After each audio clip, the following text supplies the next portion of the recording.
Good evening. I do appreciate you brave, hardy souls being here tonight. I can't remember when we've had such a stretch of as General Patton would have said, immoderate weather. He actually, before the Battle of the Bulge, he came in and he had a chaplain. He challenged a chaplain to come up with a prayer for relief of the immoderate weather so they could go into relief of the Battle of the Bulge. And that chaplain, he later decorated because he came through. The weather cleared and the sun came out, and so goes history. But we're delighted everyone's here tonight that are participating in person. And we know we have lots of people that are online. And this is our second and really our third sessions. We'll have two sessions tonight aimed primarily at parents on our digital parenting workshop. There's some information I want to make you aware of. We had a pamphlet out last night, but all this has been reduced to electronic form. It's called a resource guide. And as Chad ended his presentation last night, he had several points there for parents in terms of things that you can do at home. All this information is in here along with other real useful information. Like I say, you'll be able to find that electronically on our congregation's website, RaleighChurchOfChrist.org, and also on Chad's website as well. So you've got all of that information at hand, and if you need to make reference to it, please do so. Also remind you that if you have questions, additional questions that you want Chad to try to tackle while he's here, or at least have some ability to look at them, even though tomorrow night's going to be primarily for the youth. But you need to have some communication maybe before or after the session. You can go onto his website, and there's an opportunity that you can submit information anonymously if you like, so you can be able to get those questions and get them answered as well. A wealth of information. As indicated last night, this couldn't be probably one of the more timely subjects that comes in as applicable to almost every one of our members, from our youth to our young adults, our home builders group, all the way through our seniors. And we're delighted to have Chad Landman here with us. He comes from the Graymere congregation in Columbia, Tennessee, where he's the education ministry. He also has experience in working as a youth minister in a congregation in southern Middle Tennessee. He's a survivor of the Marine Corps in Afghanistan, and he's very, very accomplished, produced a number of seminars. So we'd be glad for him to come and for our two sessions tonight. Before we do, let's go to our Father in prayer. Merciful Father in heaven, we thank you for your love and your wisdom, your strength. We pray, Father, that you would watch over us and guide us. We pray, Father, that you especially be with Chad and give him strength and courage, Father, and a ready recollection of those things that he's prepared. Father, we hope that everyone, both participating in person and online, Father, will get much good information, usable information, Father, and be able to share this with others, Father, so that as many as possible can have advantage of the information to be presented. We pray, Father, that you continue to watch over us and guide us. In the name of Christ that we pray. Amen. Now, when Chad comes up, he'll have the program. I'll just say this. Tomorrow night's session will start at 6:30. The youth will be here in the auditorium. But we'll have the ability for anybody else, all the adults, anybody who wants to participate downstairs in the fellowship hall are certainly welcome to do so. But we encourage as many of our youth as possible to come and participate tomorrow evening. Brother Landman? All right. First of all, we're going to talk about your questions. And I said I would do this last night. So before we get into our social media topic, which is the topic of the evening, we're going to talk about some of the things that you asked specifically about. If I do not address your question, that means that y'all had too many questions. No, I'm just kidding. That means that I will address that at some point, or I addressed it last night, or I will address it at some point this evening as well. Now, we're going to be talking about addictions specifically in our second talk tomorrow evening with our teenagers. And so again, if you want to hear some really funny stories, teens, both if you're watching online or if you're here with us right now, if you want to hear some really funny stories about me, self-deprecating stories, then absolutely tune in or make sure that you're here, because you will not regret it. But we're going to have some fun, but we're also going to talk about some tough things tomorrow evening. So, your questions. I was wondering if you could talk a little bit about getting news through social media. Well, there's a loaded question right there, right? It's a great question. And these first two questions are closely related, so I kind of lumped them under the same kind of thing. Is it okay to use Facebook and Twitter for news? And if so, how can we do that so safely? I think this person goes on to say, are we responsible for doing this before we choose to share something? Yes. Absolutely, you are responsible for everything that you share. I would go so far as to even say you're responsible for everything that you like. That's crazy, huh? Because guess what? I can go back and based upon your likes on Facebook, anybody can go back and see that data. Anybody can go back and see what you have liked. Did you know that if you have liked something, if you have liked 10 things on Facebook, Facebook already has a limited personality profile on you. Okay? At 25 likes, they have a full profile of you. At 50, they begin to form a full psychographic profile of you, meaning that they can start to predict your behavior. Seriously. At 100 likes, Facebook knows you better than your spouse does. That's crazy. I know what you're saying. Well, that's not possible. They can't know that. Oh, but they do. They do. And it is creepy how crazy that can get. What should we as Christians think about before we share a news story on Facebook or retweet something from a journalist or a public figure? I think that's a great question, because she has a lot of questions inside this question, obviously, but that last one right there, just make sure it is a journalist or a public figure, right? Make sure it is somebody who is authorized to speak about those certain things. This next question is closely related to it. Been reading lately about the QAnon phenomenon, about how otherwise reasonable folks have fallen into this nonsense, and it's an absolute nonsense. I've heard folks talk about how the government is run by pedophiles, all these different things, which I think is a feature of their conspiracy theories. These are conspiracy theories, okay? I don't know exactly what you'll be covering, but a good reminder of how to spot misinformation.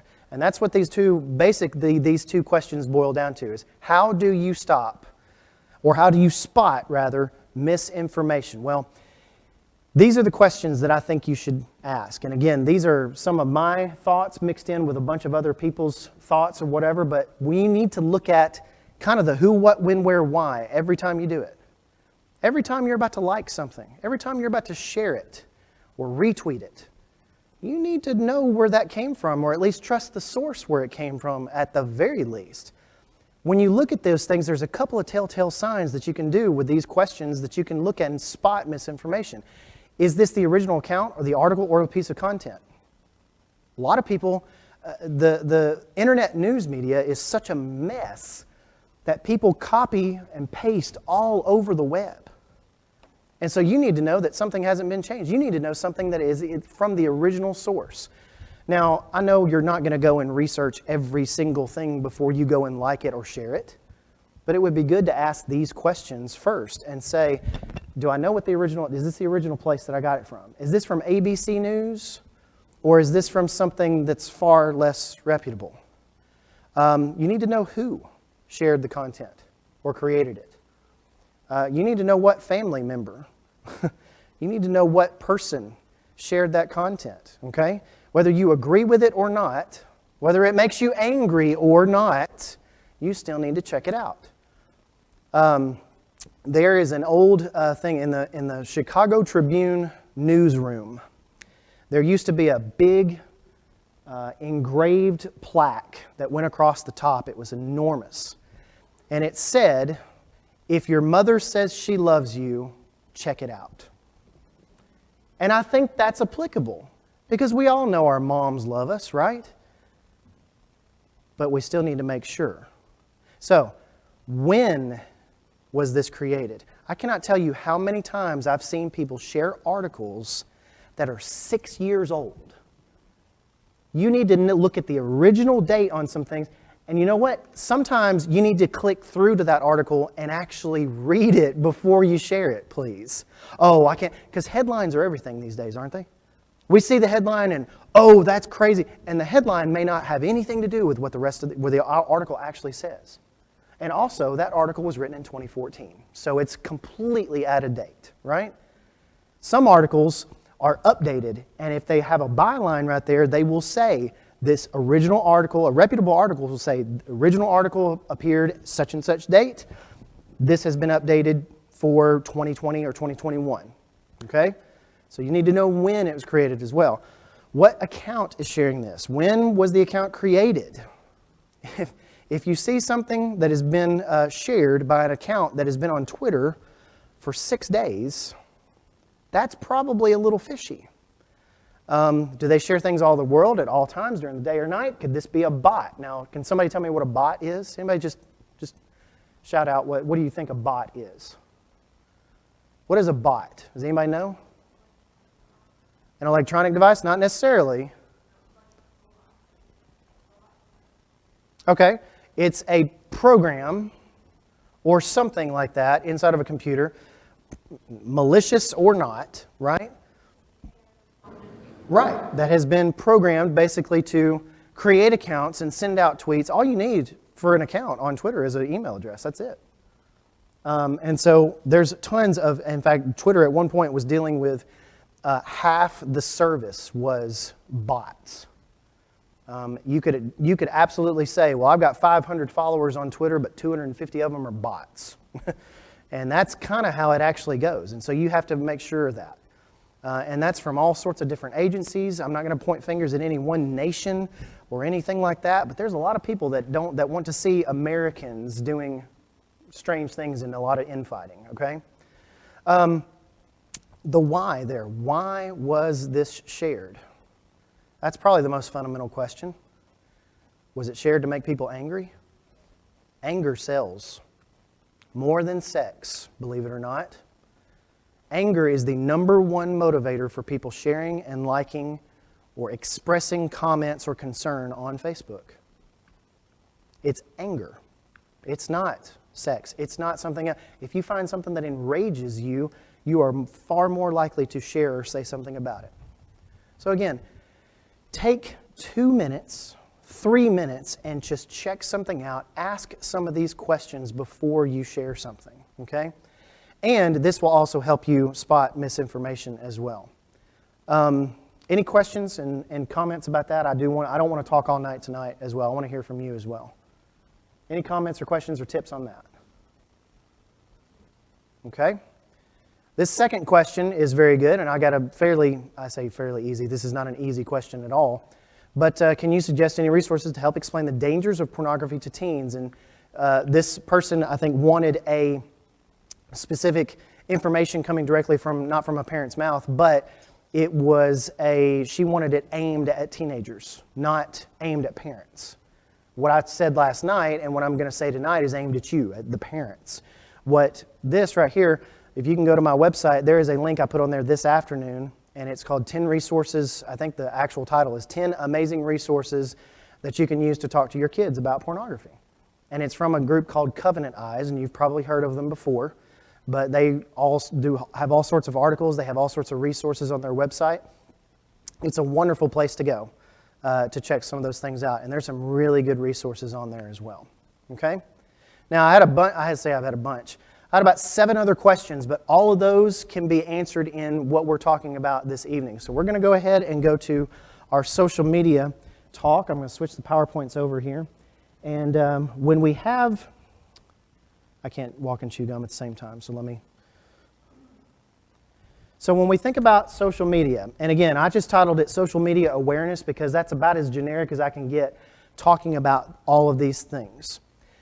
When we talk about social media, and when I say social media, I mean almost everything that we think about on our devices and everything that your kids are into these days. Any of those things could be classified as social media.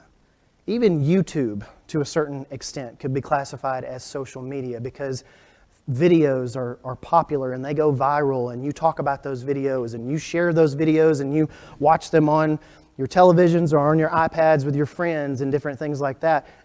To an extent, even YouTube is social media.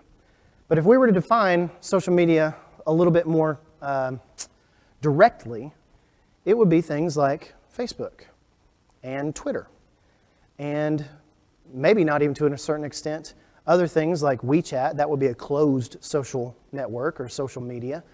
Some of those other messaging apps, you could even think about iMessage on your iPhone being a social network. I have a social network of 7 other people on a family chat that we share with my wife's family.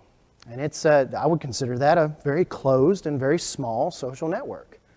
And so when we talk about all this media, all this social media, that is what has changed. Social media did not even exist 16 years ago. Can you believe that? We didn't use the term social media before Facebook came along. Facebook came along in 2004. Twitter came along in 2007. YouTube became YouTube in 2005. It was bought by Google in 2006. It's kind of crazy how far we've come in just 14 or 15 years. So, to introduce this topic, and then I want to hear from you when we're going to talk and discuss a little bit, I actually want to go and talk to you about my little boy Jacob. So, he's the one in the foreground, not the one photobombing with the goggles on his head in the background. That's my middle child because he's a middle child, okay? And the one in the background is David, but the one in the foreground is Jacob. Jacob's amazing. Jacob is incredibly smart. He loves to swim, obviously. In Tennessee, we have Tractor Supply. I don't know if y'all have Tractor Supply here or not, but you get a 150-gallon trough thing, and it makes an excellent swimming pool for little boys in the backyard. I'm just saying. Best $120 I've ever spent, okay?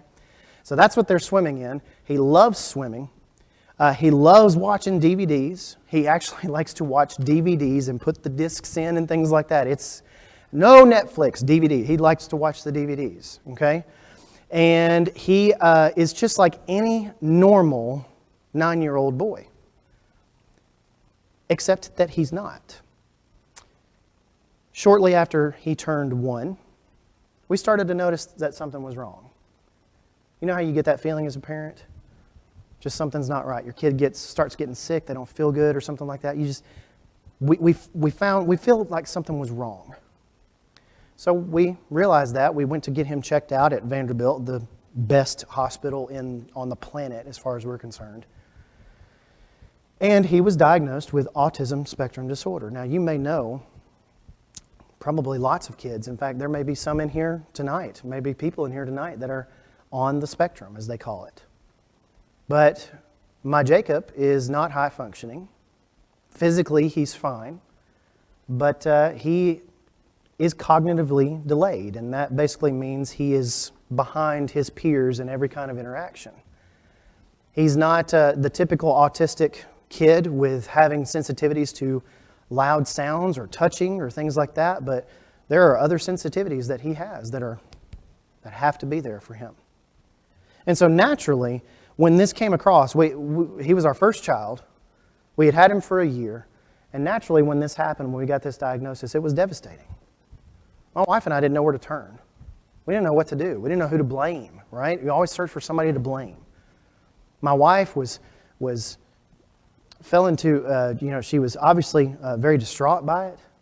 And I was just angry. I had the typical man reaction to it, right? I was angry and I wanted to fix it. The barrage of questions in our minds were there. And when we thought about where we had been, Jacob will turn 10 years old in October. And he has been doing amazing these last 6 years. Since he got his diagnosis, he started almost immediately in the last 7 years or so. He has been almost in constant therapy every single week with occupational therapists, with speech therapists, with all these other different things. And he's been doing amazing. He has a buddy at school that loves him. Everybody at his school knows his name. It's wonderful. When I think about what we could have done differently to have him not have that, that's what you always think, right?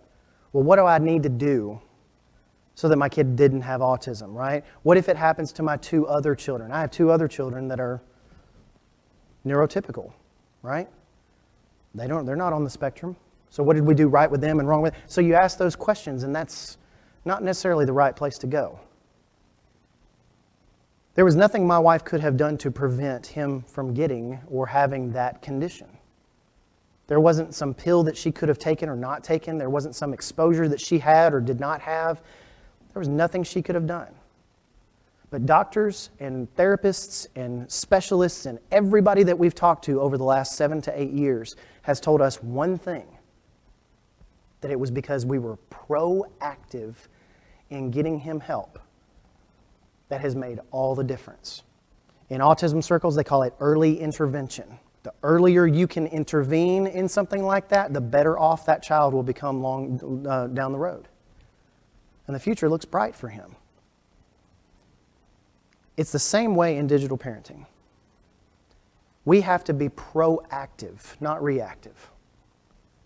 We have to plan and make plans for the future. We have to have that kind of roadmap for our kids to acclimatize them to the things that they're going to be exposed in, whether we like it or not, when they're older.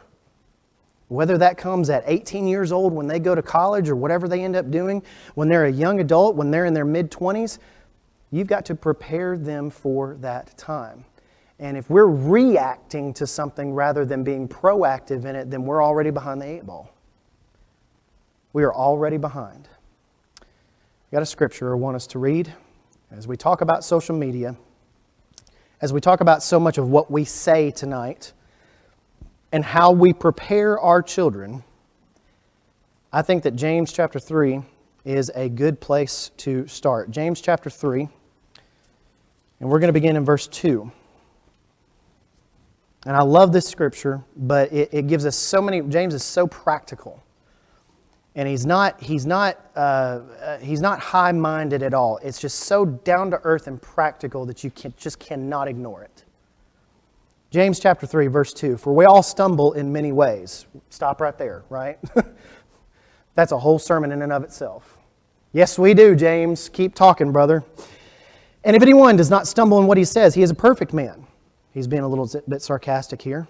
Also able to bridle his whole body, as in hold it in, is the literal term there. Hold it in, bridle it, control it, right? If we put bits into the mouths of horses so that they obey us, we guide their whole bodies as well. Look at the ships also.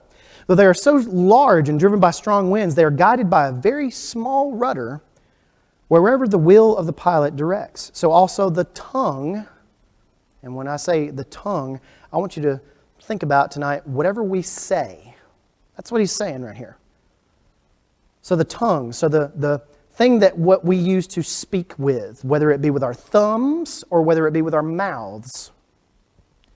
The tongue, he says, is a small member, yet it boasts of great things. How great a forest fire is set ablaze by such a small fire, and the tongue is a fire, a world of unrighteousness. The tongue is set among our members, staining the whole body and setting on fire the entire course of life and set on fire by hell. What does he mean by that? He means this: every kind of beast and bird, reptile and sea creature can be tamed and has been tamed by mankind, but no human being can tame the tongue. It is a restless evil full of deadly poison. With it we bless our Lord and Father, and with it we curse people who were made in the likeness of God. From the same mouth come blessing and cursing. My brothers, these things ought not to be so. How does it make you feel, the way James is talking about how we talk? We need to talk about the way that we talk sometimes. And you know what? That's 100% of what social media is. That's 100% of what we do on our devices almost every single day. Yes, I know. We use it to look up things and to win arguments as far as who won the Heisman Trophy in what year. And we play games on it and all this other stuff and different stuff. I understand that. But you know what? 90% of the stuff we do on our phones is communication. It's talking to one another. It's speaking to one another. What are we doing? Is our speech seasoned with salt? Are our thumbs seasoned with salt every time we are speaking to one another? That's one of the things that we need to understand and we need to think about when we think about how we conduct ourselves on social media, on these devices. And what are we thinking about when we are preparing our children for that same thing? This is a Nimitz-class aircraft carrier.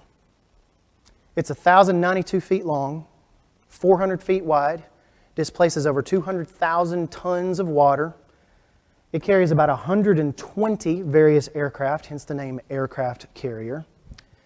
It runs on nuclear power.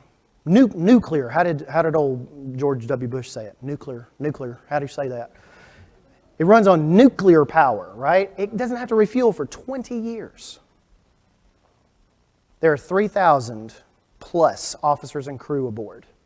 It's a floating city. I got to be on 2 of these when I was in the Marine Corps at different times. It's like you're just on land. It doesn't even feel like a boat. If you've ever been on probably a huge cruise ship, then you know what being on an aircraft carrier is like. It's just kind of it feels like you're on land. Now, how big do you think the rudder is to this ship? As big and long and crazy huge as this ship is, how long do you think it is? This kid probably looked it up on Google while I was talking. Go ahead. I don't have a phone, so probably as big as you. Yeah. Probably as big as me? A little bit bigger than me, but not much bigger. 15 feet. Now granted, that's a huge rudder, right? If you put that rudder on a little pontoon boat or something, that'd look ridiculous, right? But for a ship that size, to have a 15-foot rudder, a small rudder can do a lot of things. A small rudder directs that entire ship where it's going to go. They don't turn those jokers around. Did you know that? They tell us if we fall off the deck, we're not coming to get you. Seriously. They say, we'll send out life rafts and stuff, but we're not turning this ship around. It costs too much money. When we think about that, James uses this idea of small things influencing big things. How many small words have we seen in the last 12 months blow up into huge things? How many small little things on Twitter or Facebook or YouTube or little bitty things, just people using words inappropriately and their speech and their influence inappropriately, and it blows up and creates what James would call a forest fire. What James would call a huge ship that is being steered by a rudder.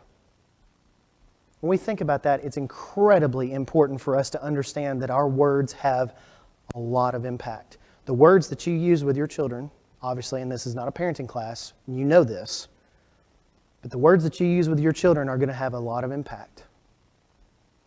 The words that we use on our devices in communicating with one another are going to have a huge impact, whether we think so or not. We need to realize that. Let's keep on going and then we get to some fun stuff, okay? Instead of just scaring you to death about stuff. This is Dr. B.J. Fogg. He's not an evil guy, okay? He's not your enemy. But he did create something called the Persuasive Technology Lab at Stanford University back in 2004. This was before Facebook, before YouTube, before Twitter even came about. But he designed it there to talk about how machines change human behavior, right? And then they came up with a phrase as they got into it in 2007, and their motto is, machines designed to change humans. Now, notice I didn't say, we design machines to change human behavior. They want to change us, not just our behavior. They want to change what we think, how we feel about something. They want to influence our future decisions. It's kind of crazy. Dr. Fogg has had people in his class that went on to found little bitty companies you may know of, like Instagram. He's had people in his classes go on to create things like Periscope, and WeChat and WhatsApp. Apps that have hundreds of millions of users, if not billions of users today. And again, this man isn't evil. He just teaches something that people know. You know, people in one semester in his class, his students, and these are 18, 19, 20-year-old students at Stanford. They designed Facebook apps that reached over 100 million people, and they did it in 9 weeks. That's crazy. And that, parents, is what we are up against. And again, to say all of social media is evil is not accurate at all. I'm not saying that at all. Social media is wonderful. It's a wonderful place to get your news if it's reliable, if you check it out. It's a wonderful place to communicate with one another if it's appropriate, and if you act like what you say is going to be scrutinized by God, because everything is. It's a wonderful tool. I often ask this question, I think it's fascinating. How would the apostles had used Facebook if they'd have had it? How would Jesus have used YouTube? You ever thought about that? What would they have done? Well, I'll tell you what they would have done. They would have used these tools, which I like to think of them as tools for us as Christians to use. They would have used those things to glorify God in all things. Period. And my question to you tonight, as we talk about our influence and are raising our kids on social media these days, are we taking that into account? Is everything that we're sharing or liking or retweeting or looking at even, not even necessarily interacting with, but everything that we're looking at, is it glorifying God? It's important questions that we need to ask. As we keep going here, there's a couple of things that we need to know.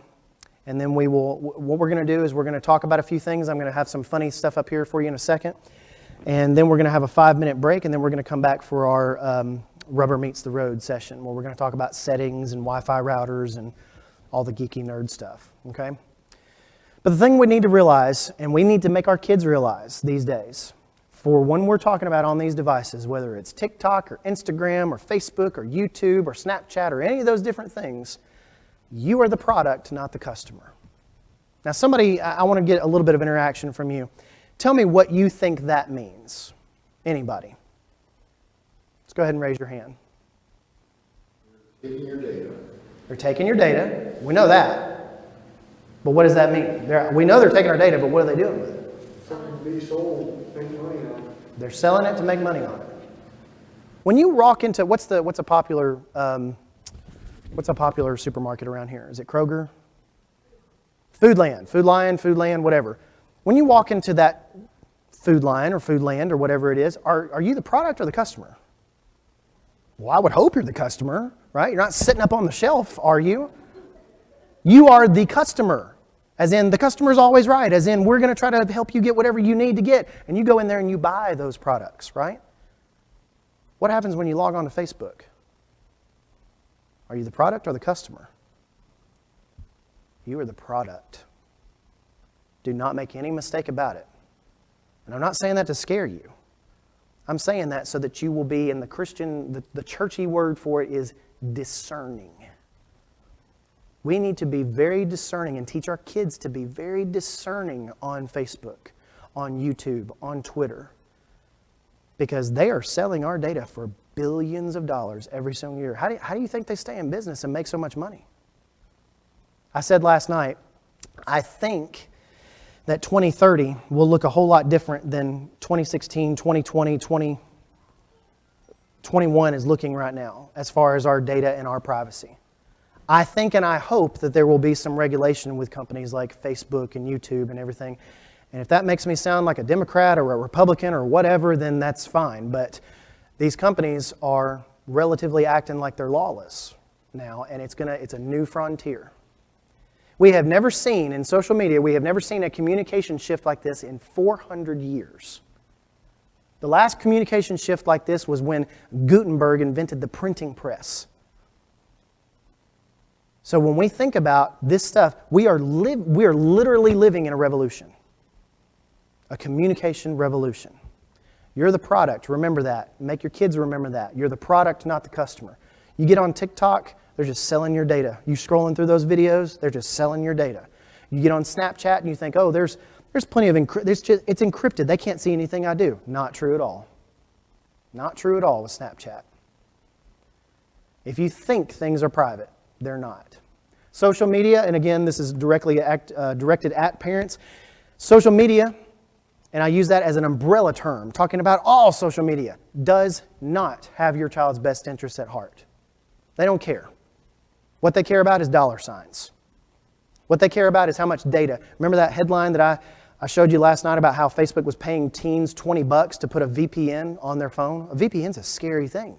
A VPN was not something that anybody could access on a phone 15 years ago.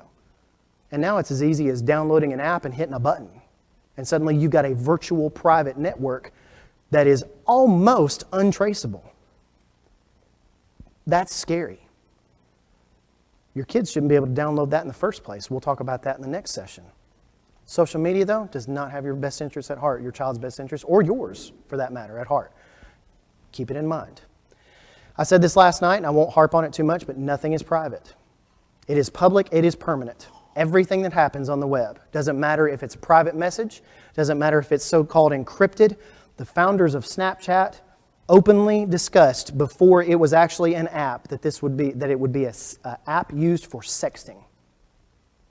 You can find the emails, you can find the news articles on the creators of Snapchat before it was even an app. They were trying to say, oh, well, the pictures disappear. That means you can send anything you want. Well, the pictures don't disappear. They don't just go into the ether. They are logged on some server, and they are kept for an inordinate amount of time because law enforcement can subpoena that company, get those pictures, get those things if they need to. Otherwise, if the Snapchat the photos were truly deleted, every bad guy and terrorist in the world would be using Snapchat. It doesn't really delete, it doesn't really go away. And we need to teach our kids to stop being so naive about those things. Nothing is private. Another practical thing for you as parents, you need to know your child's account usernames and passwords for any and all accounts that you have. Now, I know that sounds like a kind of a duh thing, like, oh yeah, you duh, but you'd be surprised at how many parents don't know those things, that information. You need to be able to log in on any device at any time and see what your child has been doing. In addition to what I said last night, that you should have, let me grab it here. I've got so many pockets and wires coming off of me, I don't know what's going on here. You should have physical device to that phone. I talked to 2 parents at dinner tonight that said, man, I did a lot of scrolling last night. We need to think about that, and we need to make sure that our children know that they're being watched. Let me ask you this as we kind of move into the discussion part. Whose phone is it? Mine is in mine who? The parents or the child's? Who pays for it? Doesn't matter. You know, it kind of doesn't matter. If they're living under your roof, and even if they're paying for it or not paying for it, you better have control of that device. And you know what? Again, I want to preface all of what I'm saying with, I do not think that your kids are bad kids. I just think they're kids, and kids make mistakes. And you don't need your kid making mistakes that's going to last the rest of their life. Okay? And most of all, you don't need the other people's kids making those mistakes and influencing your kids. Okay? You have your child's phone locked down, they're not going to be able to see all that stuff unless it's on somebody else's phone. All right? This one's interesting, and I love this one because it makes so much sense. Somebody mentioned it to me at a seminar probably ages ago. But your child will naturally gravitate towards what is popular with their friends and what you're not using. Okay, case in point. And I want to hear from you. What is the average age on Facebook these days? Somebody give me a number. 45? So what else? What's the age demographic? What's the number one demographic range? 35 to 45. You know what it was 5, 6, 7 years ago? 25 to 35. We're just moving right on up, right? If you're 39, like I am, and on Facebook, you might as well be ancient history to a teenager. Okay? And for those of us who think, again, for those of us who think that our teenagers, if you have given them access to things like Facebook, are not on Facebook, then we're also mistaken about that. Believe it or not, 97% of teens 16 and older are on Facebook. Believe it or not. That means that they have their own spy network on their parents. They just get to see what we think about all the time, right? They get to see what we're liking. They are not interacting on Facebook. They're not commenting. They're not liking. They're not sharing, but they're on there. And they're watching what we say. They're watching how we argue.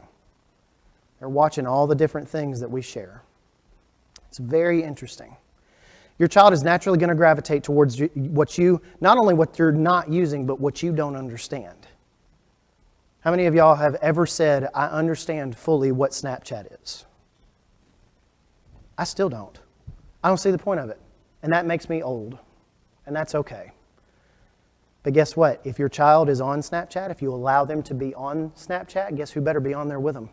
You. And I know you're thinking, I do not want to be on Snapchat. But you have to. If you're going to allow them to be there, you need to be there with them. That needs to be one of the ground rules.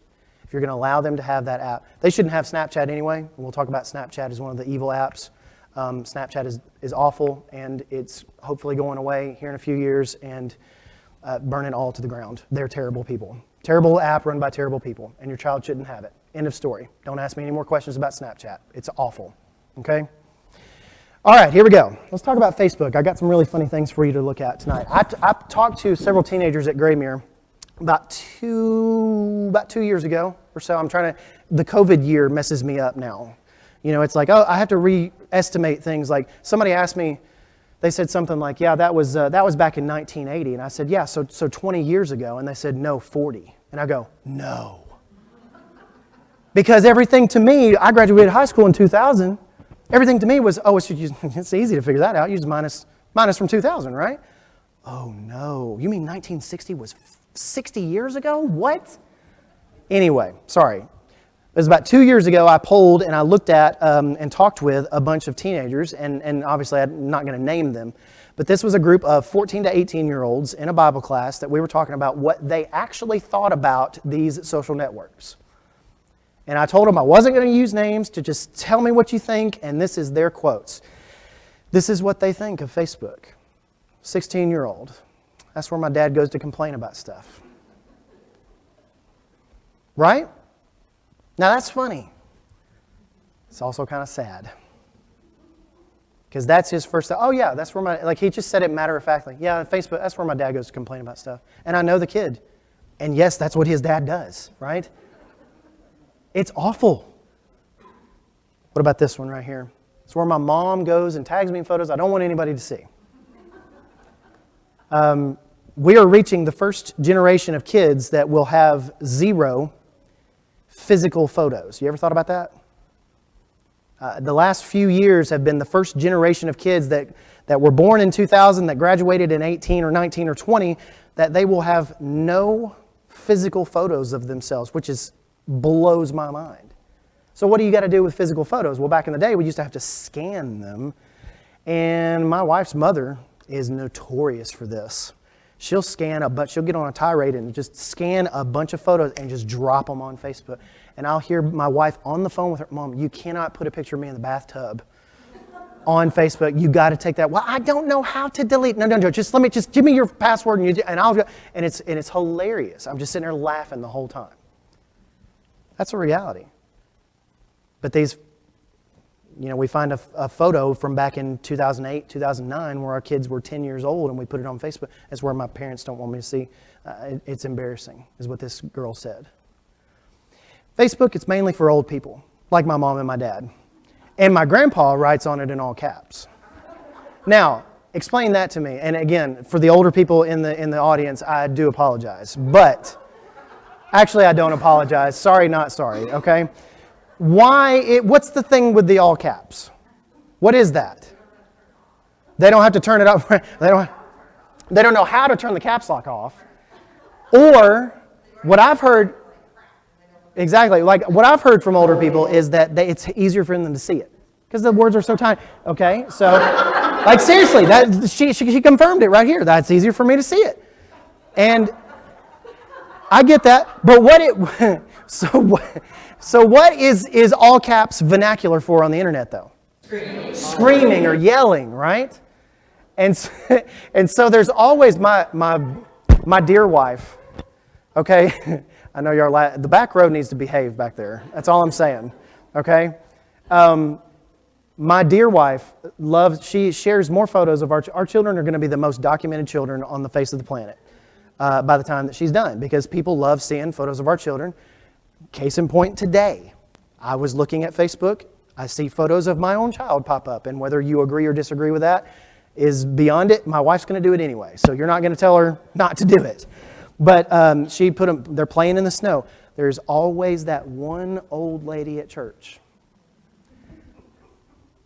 Oh, they look so cute. Thank you so much. And it's so funny to see it in all caps.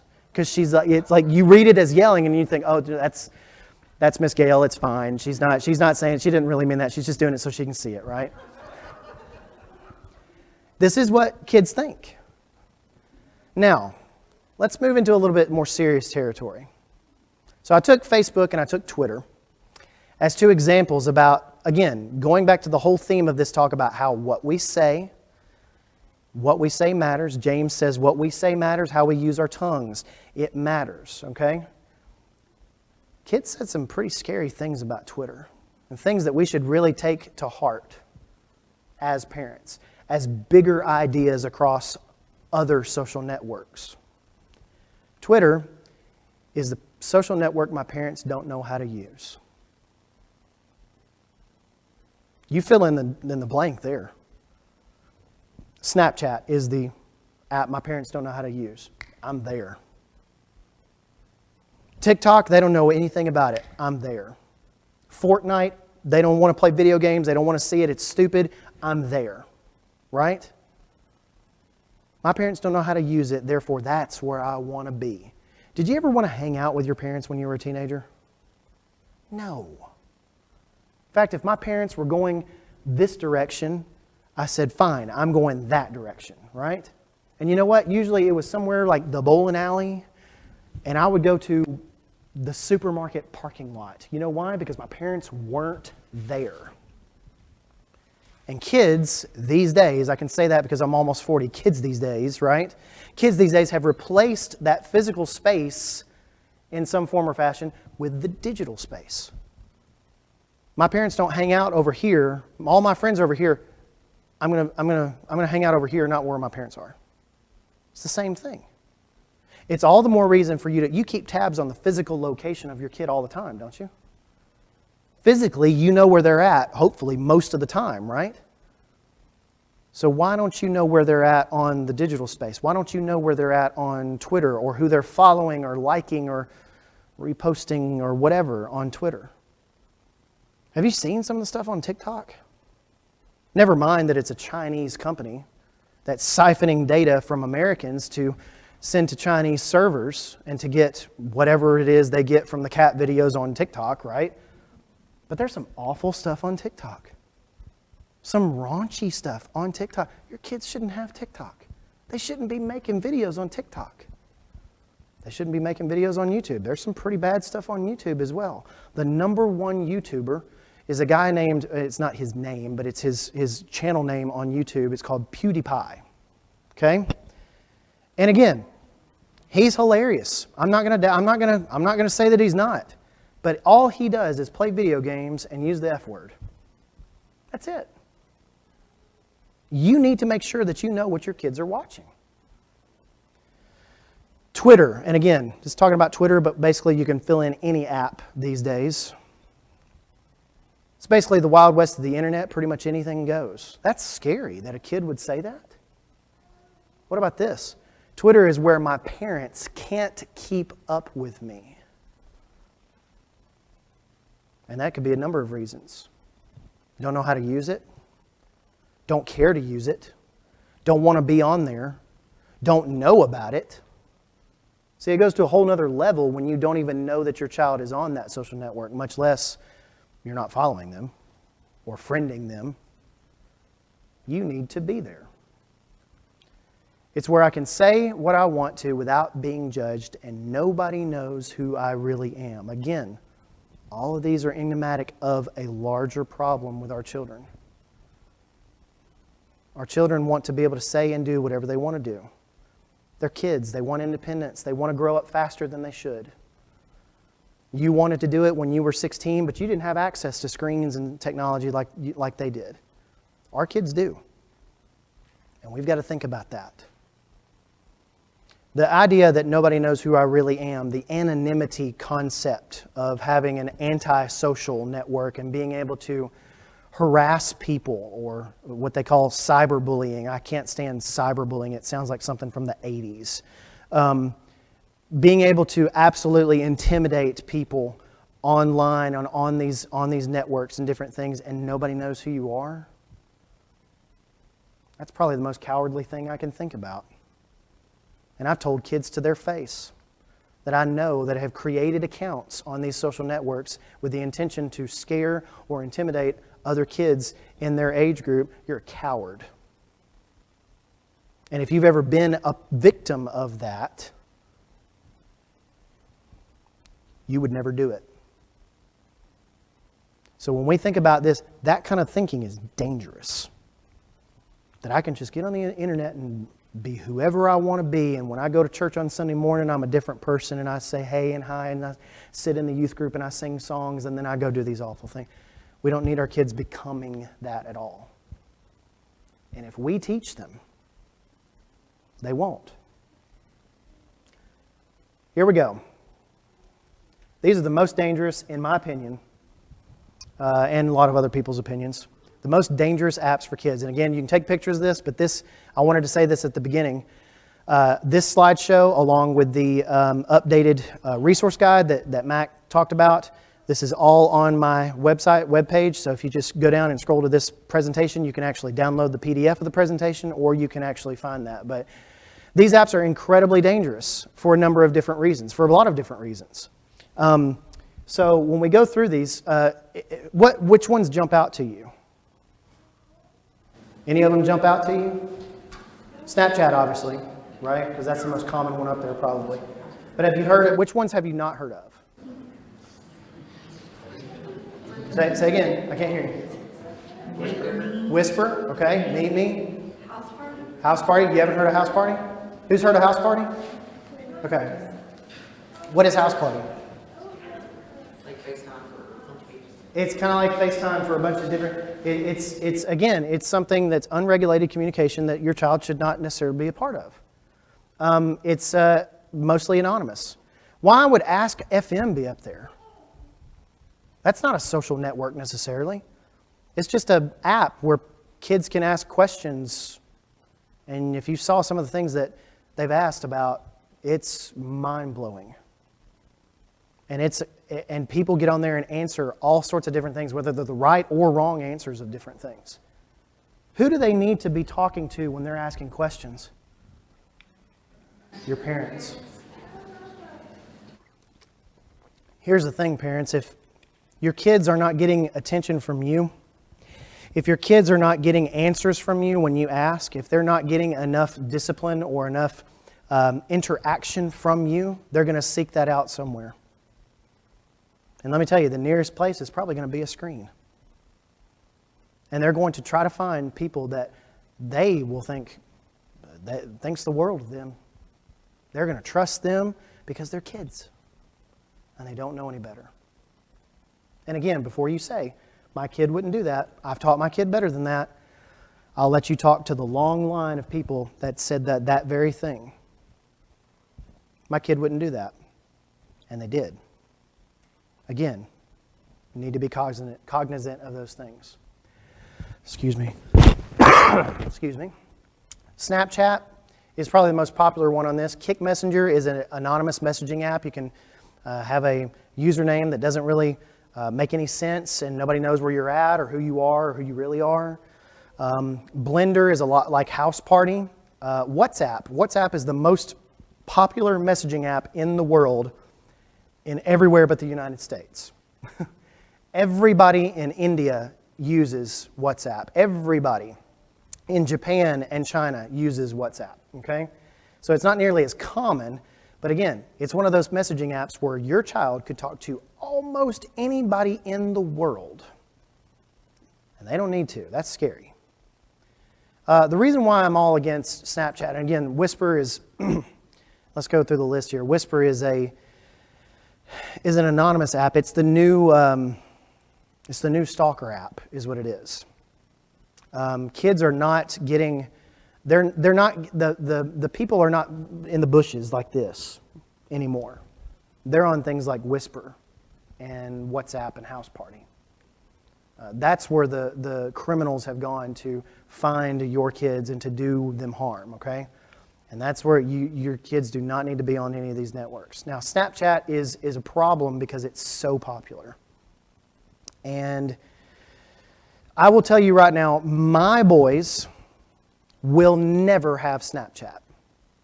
And I never use this phrase, I never use never actually, but never will they have Snapchat, and I will literally say over my dead body. Because Snapchat is awful, it is run by awful people, it is meant to do, it is meant for things that are to be concealed. And so if you allow your children to have Snapchat on their phones, you need to do some real examination. And you need to make sure that you know that you can see everything that they're doing on that, which, again, is next to impossible. Because most of the stuff on Snapchat is untraceable until it gets to the server level. And what I mean by that is every time somebody sends a Snapchat, it goes through this process. It goes through different servers and different things and different regional servers and all this other stuff. It eventually goes through Snapchat servers. Snapchat logs that. They log the metadata from the photo or the video that was sent. They log the text from it. It goes into their little repository, and they keep it for an undisclosed amount of time. Okay, Snapchat can't even maintain their own servers. Their own servers have been broken into 3 times, I think, in the last 24 to 48 months. They couldn't even tell you what data was stolen. And so if your child had some data that was stolen, you may or may not even know about it. But when law enforcement has to subpoena information from Snapchat in a case, they are legally required to turn it over. And they have that information. Those messages and those pictures, those inappropriate pictures that your child or somebody you know may have sent or not sent are there. And so it's amazing to think about and how risky that is to have something that can disappear from your phone, but it doesn't really disappear. What questions do you have as we kind of end this session, kind of move on to the next one? So is there a way to tell that if we made them delete it off their phone, is there a way to see if they download it again and then take it off again before they get home and then? So on iOS and Android, absolutely. If you go into screen time parental controls on an iPhone, which we'll talk about in depth here in the next session, that's all that is a switch. You can prevent them from downloading anything. In fact, you can set it to where when and if they do download it, they can't delete it. So you can technically catch them red-handed if they have it on their phone. They can't delete it. They can't delete anything. And so you can actually go through those settings. We're going to actually kind of go through those settings a little bit here together tonight. And so I would absolutely start in that direction with parental controls on, I think it's Family Link on Android, and I'll talk a little bit more about this in the next session. But screen time parental controls, right there on your iPhone. You don't even need to download anything. It's just right there on every iPhone. Every iPhone, iOS 13 and above, which we're on 14 now. So you should have 13 and above. Every iPhone, I think 6S and above runs iOS 13 and above, so you should have screen time controls. Yes, sir? I want to point out that it's probably important. I think it's kind of what you're saying, but yeah, these are maybe the most dangerous. But I think it's extremely important for the parents to investigate everything. Absolutely. I just looked on here, and just like that, I found 10 apps that do exactly what Snapchat does. Some of them even better than what Snapchat does as far as keeping it private and protected. And you Instagram. don't know that. Instagram does the same thing. They built in direct messaging a couple of years ago, and their direct messaging deletes the photos after a certain amount of time. They were deliberately trying to compete with Snapchat, and it's the same thing. So yeah, you are absolutely not wrong. I guess you can, remember correctly, you can let them download something, you have to give approval. So therefore, you could always go Right. and look and see what it is, check it out, and then say, And that is no, one of you the- can't have that, or, okay, I'll let you have it. And that's what we're going to talk about in the next session, specifically about parental controls on iOS. Nice segue there. But yes, any other questions before we take a brief break? I know that session was a little bit longer than we wanted it to be, but that's okay. This next session will not be incredibly long. Okay? Anything? All right, I will let you take a 5-minute break. I've got 7:31. Let's try to be back in here at 7:36. Okay? Thank you very much.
talking about some stuff, both directly and indirectly.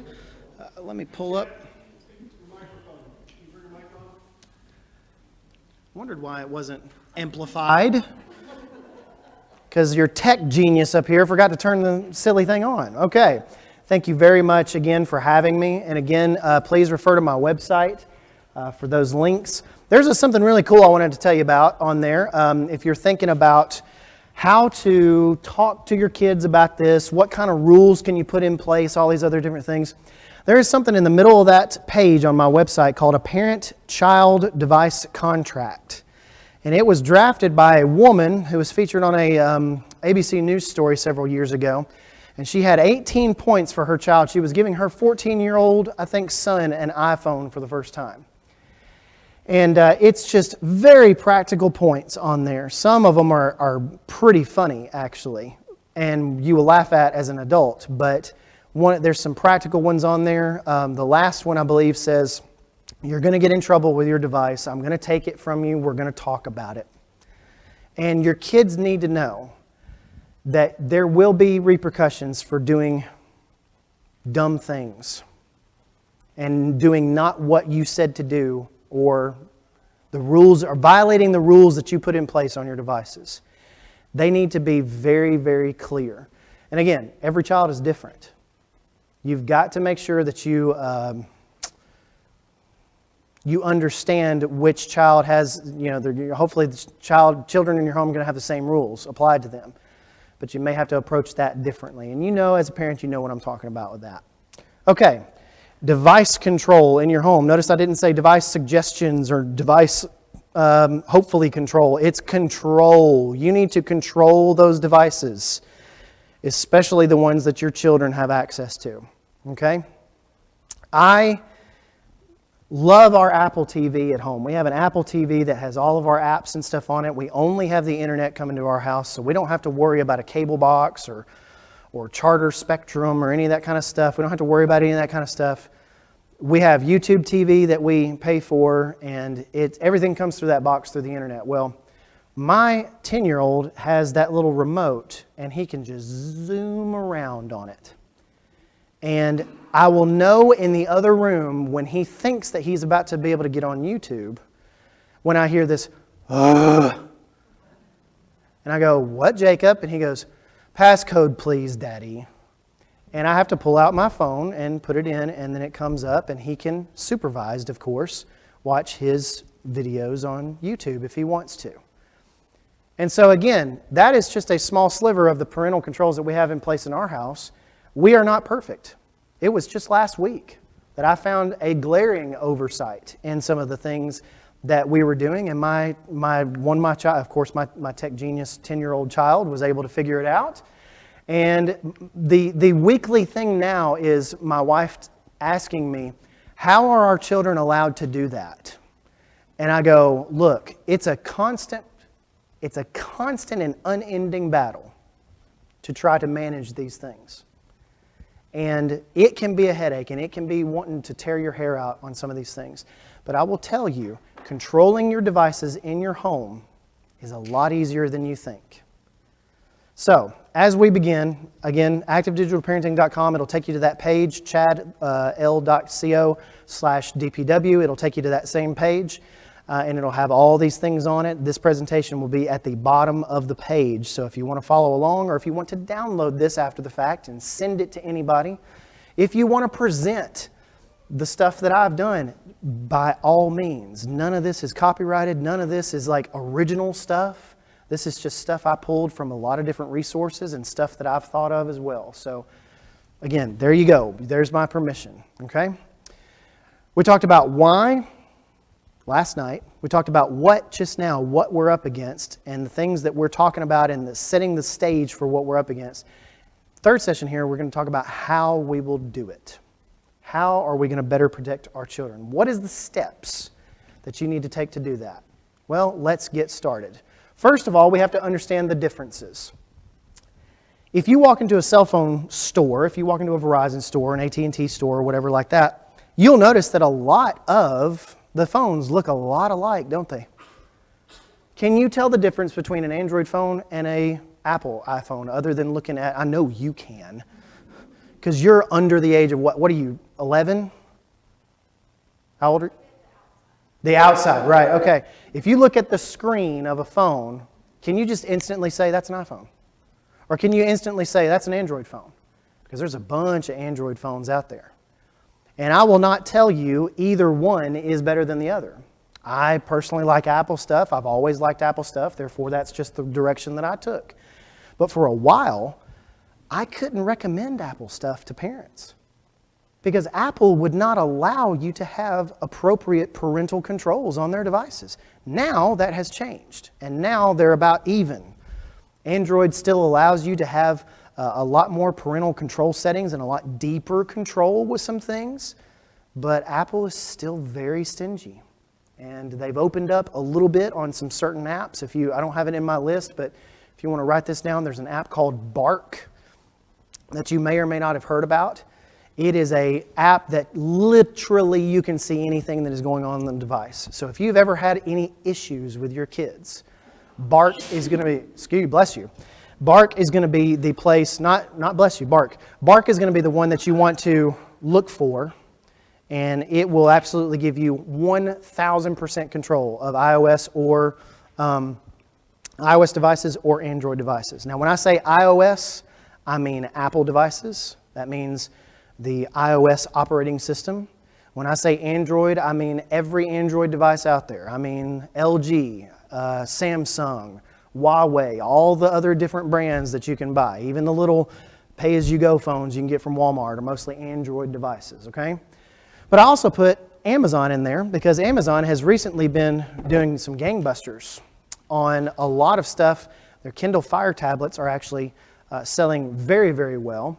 And they had one of their best quarters ever with their Kindle Fire devices and their Kindle Fire tablets for kids about 2 quarters ago. And so I put that in there. They are based on Android. They have a limited app store, and we'll talk a little bit about Amazon devices here in a little bit. So they're kind of grouped, kind of a subcategory, if you will, under Android. So it's important for us to understand the distinctions. Apple and Google have very different viewpoints on how your privacy and how your data should be treated. Okay? They may say a lot of the same things. And here's the thing, here's the fallacy of it. Google is a company that was literally built on our data. It was built on a search engine. It was built on us giving that data over, and they made an operating system out of it and put it on phones. Apple, on the other hand, says, well, your privacy is our privilege, and we're fighting for your privacy, but then they allow the Facebook app on your phone. They allow Google to be on your phone. So they're not entirely innocent either. But just realize that Apple and Google have very different viewpoints and stances on how your data is used, and they have different stances on parental controls. Okay?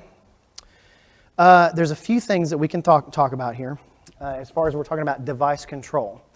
The first one, make sure your child has not purchased another device. Have you ever heard of any kids that have bought broken or old iPhones or iPod Touches, I see some nods, from friends at school, and they use those devices and you don't know about them? It happens. That was one of those things that I just didn't think about until I did about my 7th workshop, and somebody mentioned that, and I just was blown away. Kids will do that? Oh, no. Yeah, they actually will. They'll buy broken screen iPhones, and they'll text stuff on it, and the parents will never know about it. Well, if you put in place some of the tools and the Wi-Fi routers that I'm going to talk about here in just a few moments, if you put those things in place, you'll know the instant a new device is on your Wi-Fi network. It'll pop up on your phone. It'll give you hey, this unknown device has popped up. I wonder what that is. Block. And it'll never be on Wi-Fi again. The thing about old iPhones is that they don't have the capability to use cell phone service unless a SIM card is put in them. And so most of the time, they are Wi-Fi only. If they do not have access to the Wi-Fi at your home, then they're paperweights. So again, think about that. Make sure your child has not purchased another device. And how do you do that? Well, you ask, first of all, do you have another device I don't know about? You need to ask some hard questions too. Make sure your child knows not to sign into someone else's iCloud or Google Play account. Now, I want to hear from you. Why would I say that? What does the iCloud or Google Play account control on their respective phones? What is it? What does it do? What does an iCloud account do on an iPhone? Access to all the apps, and the photos, and the contacts, and the credit card numbers, and just keep on going down the list. It's the same thing with Google Play. If you have that one account, password and username, and you sign in and sign out on somebody else's stuff, that's dangerous. There's a kid at Graymere that did that. He wanted a game from another kid, and his parent wouldn't buy it for him. So he logged into some other kid's iCloud account, downloaded the game, logged out. Yes, you can do that. Kids don't do that at all, okay? But he logged out, or at least he thought he logged out, and then he got to buying some things. It ran up a $400 bill with Apple, and it took him a week to figure it out, what was going on. You don't want to be in that situation. Make sure your child never does that. Now, if you go through these parental controls, they'll never have access to any of that. They'll never even get or see that screen to where they can sign in and out. It won't let them do that if we enable those parental controls. That third thing, make sure you have parental controls and restrictions set on whatever child or whatever device your child uses. Okay? If they have their own device, or if they have a device that is shared between siblings, or if it's something else, just make sure it has parental controls set. In some instances, especially on Apple iPhones and iOS, you can literally just enable screen time on there, hit a few switches, and you've got basic parental controls. Okay? So it's not hard. And we're going to look at that here in just a few minutes. So this gets a little bit complex, but stay with me. Okay. So what I propose is kind of this multiple walls of control and security. Okay? This kind of three-tiered approach. You got wall 1, wall 2, wall 3. You know that even the city of Jericho had 2 walls. Did you know that? It had a double-walled structure. It wasn't just one big wall. It was 2 walls. The archers would sit on the inside wall, and they would just pick off guys when they came over the first wall. Now, Jericho fell, obviously. So we don't want these walls to necessarily fall. And again, this is not a foolproof system. But it works if you keep up with it. It works if you stay on top of it. It's when you set it and forget it that it stops working, and kids find workarounds and they do things that they're not supposed to do. Okay? So when we look at that first wall, I've got things like, how many of you have ever heard of OpenDNS? Okay? All right, just a few of you. That one is a little bit older. That was one of the only internet filters that I could recommend when I started this workshop. But now, have you ever heard of TP-Link or Eero? Anybody ever heard of those brands? I'm sure you've walked by them in Walmart, because TP-Link sells routers, Wi-Fi routers at Walmart. So does Eero. Eero sells them right down here at Best Buy. And Eero is, I think, got bought by Amazon, which is give me a little bit of pause sometimes. But Eero is what I have in my home, and it's just a little physical Wi-Fi router. What wall number 1 is it's a filter or software on your physical Wi-Fi device that will watch traffic, that will stop malicious websites from doing what they're trying to do, that will filter websites, anywhere from 90 to 95% of websites that you do not want your children to see. It will also be able to filter certain videos on Netflix and YouTube and things like that that you don't want your children to see as well. If it's downloading and coming from the internet, one of the only things that it can't stop is like an app download or a file download or something like that directly. But in certain cases, it can do that as well. So what I use and what I would recommend using is something like a router that will give you those controls now. Now, if you cannot remember, if you cannot remember the last time you changed your wireless router in your home, it's time to change your wireless router in your home. And I say that, how many of you, what internet service is prevalent around here? AT&T? Who else? Say it again, I'm sorry. Okay. Spectrum, okay. Fiber, okay. So, do you have the option of having your own wireless router? Okay.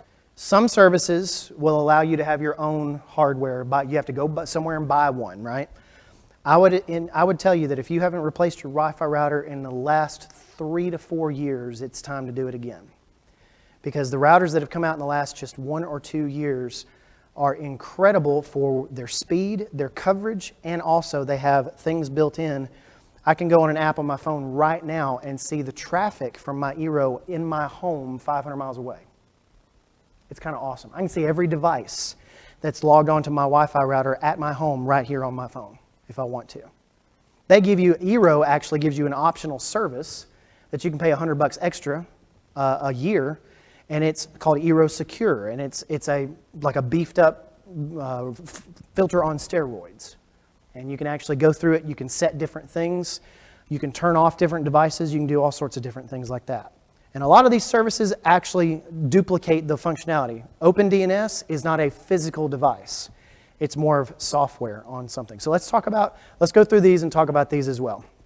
So the first thing, OpenDNS, and again, if you are going to go out and buy a physical router that's going to do this for you, you can disregard OpenDNS. But OpenDNS is an industry standard. We use it at the church building. You can pay for any number of different types of services, and you can actually see internet traffic on your service going through OpenDNS. DNS means Domain Name System, and basically what it's doing is instead of using Charter's servers or AT&T's servers, it's going to use OpenDNS's servers to route all the traffic through. That means they can watch all of it, and that means that filters kick in and all sorts of different stuff. And that's the same thing that these other services are doing as well, except they're doing it in your home. So OpenDNS is a good one, but again, that's really for maybe bigger households, churches, organizations, different things like that. You don't need that if you have something like Eero or a TP-Link router, which I'm only recommending those two because they're in my opinion, they're the best out there right now. TP-Link is actually a very good company. Eero is one of my favorites, and they have a really simple iPhone app to set up your connections in your home. It'll give you faster internet, more widespread internet. If you've got a corner of your house that always doesn't get really good Wi-Fi reception, you put one of these things in, you'll probably get reception there. It's kind of nice. But it's, again, just something that you put on your network. And you can actually see device usage on your network. You can see everything on what's going on. And what I talked about earlier, about the fact that, what if your kid has a device that you don't know about? Well, the minute they try to log onto the Wi-Fi, you can set that app to send you a notification. You can do the same thing with TP-Link. You can probably do the same thing if you have, I think Verizon Internet has a service that you can sign up for. I think it's $5 a month. And you can have that monitor all your stuff as well. You can use their app for it. It's actually pretty nice. And I can't necessarily recommend one thing for you because there's so many different good tools out there right now. These things were not available 7 years ago. None of this stuff was. This first wall right here, it makes it so easy to just stop the stuff before it becomes a problem. Okay? What questions do you have? I want to stop there. Was that too much information? Yes, ma'am. So the alert when a new device is on your Wi-Fi, is that available on the OpenDNS as well? No, ma'am. OpenDNS is really just a filter, but what you do get with OpenDNS is it's a little bit more of it's not based on any kind of physical hardware, and so it's just a couple of settings that you would change on your router. It was a couple of settings that you would change on each device that you have, and it would automatically enable them to have protection. That is one of the good things. I'm glad you mentioned that. That is one of the good things about OpenDNS is that if you do have something like OpenDNS on your child's phone, which again, it's free, so it's not a problem if they have OpenDNS on their phone and you have an Eero at home. Not a problem. Just don't try to get 14 services at the same time and overlap them. But what OpenDNS will do is even on your child's LTE connection or 5G connection, when they're at the ball game or when they're at the mall or whatever, it's still going to go through OpenDNS's servers as well. So again, that's good, something for you to look into. Yes, ma'am. So we happen to have OpenDNS because our brother is in our Excuse me, house. sorry. So what else do we need to know if a different device gets on our Wi-Fi? Because we're not going to know the details. So with OpenDNS, you will not be necessarily able to tell if there's a device that gets on your Wi-Fi network. But OpenDNS will send you, at your request, if you go on your settings in your account and things like that, they will send you a report every day or every week, whatever you tell them to do. And that way you will be able to see there's a device that you don't know about on that list. And it will tell you every API call, it will tell you every single different website or web service that it has queried through that service. And if you see in a device and you see something that you don't really recognize, that will clue you into that. So it's not necessarily like a notification directly, but they will be able to send you with the, let me go back, with the $20 a year, $20 a year. That's a bargain. $20 a year, they're going to give you history, they're going to give you whitelist mode, they're going to give you the email that they can send you every day, every week, whatever, to see all that traffic. So, and OpenDNS is not the easiest to set up. But it's very simple. If you see any kind of computer professional or IT professional, they'll know exactly what numbers to change. And that's the only reason I don't necessarily recommend it for everybody, because it is so hard to set up. But then you get something like TP-Link or Eero, or even Linksys has some good stuff out there now. You can actually, those services are bundled right into those routers now. It's really fantastic. What other questions do you have? Comments? Anything that you recommend? I would not recommend going with a big company for a router. I would not recommend Google Home or Circle by Disney, because you don't have necessarily the assurance that your data is staying where it's supposed to. Because you could, Google could be taking all that stuff. And again, if you're okay with that, you're okay with that. That's fine. But I don't want Google to have any more information about me than they already do. And so with them having access to the router, it makes me weary of doing that. So that's why I recommend independent companies like Eero, TP-Link, and others. Okay? All right, any questions? You look like you might have some questions. All right, let's keep moving on. This is where we get to wall number 2. And the place you need to start, the second wall, is apps and services that you use on the phone, on the devices. What we were talking about was not necessarily the device, it's where it started, it's where you get your internet from.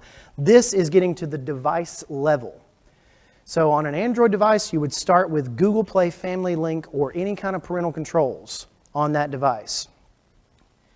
Android is going to have different things because there's so many different manufacturers. There's so many different companies, LG and Samsung and all the other different companies that make Android phones. They're going to have different things on there that you're going to have to navigate. Now, the only thing that I would recommend as far as having Android devices or Apple devices in your home, if possible, and I know some people have work phones and things like that they can't really control what it is, they just have to take it home. If possible, I would make sure that your whole family's on the same platform. If you're going to be on Android, I'd make sure your whole family is on Samsung devices or LG devices, okay? If you're on Apple, then it doesn't really matter what device you're on. You can get your kids the cheapo devices and you get the nice phone. That'd be nice, right? And you can just make sure, because Apple is going to be, across the board, is going to be the same thing on iPhones and iPads. So what I would say is just to make sure that you're all on the same platform. It just makes things a lot easier if possible. But again, you need to start here with those things. Screen time for Apple devices, it's found under Settings. If you go in your Settings app, you can actually find it about halfway down. If you can't find something on the Settings app, you know what you can do when you go to the Settings app, you see your name up there and you see your Apple iCloud media and purchases, and you can go see that information. All you got to do is pull down and you get a little search box. If you don't know what you're looking for, if you don't know where to find something where that setting is buried, you just pull that down and you go to that little search box and you start typing. And it's going to give you little breadcrumbs and directions. Oh, that's here. Oh, that's here. Oh, that's here. So if you don't know where something is, you can always pull down there on that main screen and figure it out. Then you go down to screen time. And it's really fun. How many of you have screen time turned on? Okay. How many of you are shocked when you see how much screen time, how much time you spent on certain apps? You know what I really dislike about it is that they send you the report at 9 a.m. on Sunday morning. It's like they're saying, we know you're at church.